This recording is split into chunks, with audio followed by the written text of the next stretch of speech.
இந்த தேர்தல்ல திமுக தோக்க போறது உறுதி. பாஜகவோட முதல் அடிமை யாருன்னு போட்டி வேற. நீயா நானா, நானா நீயா, நம்ம வீட்டு புள்ள விஜய், நம்ம வீட்டு புள்ள விஜய் அப்படின்னு சொல்றதெல்லாம் உங்க காதுல விழலையோ?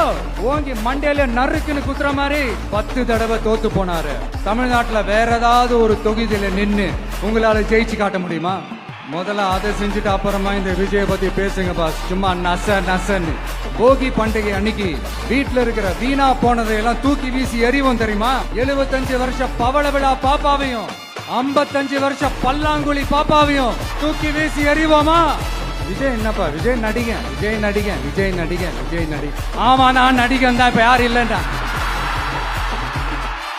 என்னமோ புதுசா கண்டுபிடிச்ச மாதிரி. கரூர்ல என்ன நடந்ததுன்னு அந்த கரூர் மக்களை கேட்டாலே புட்டு புட்டு புட்டு வைப்பாங்க. ஏன் மேல பழிய தூக்கி போடுறீங்க?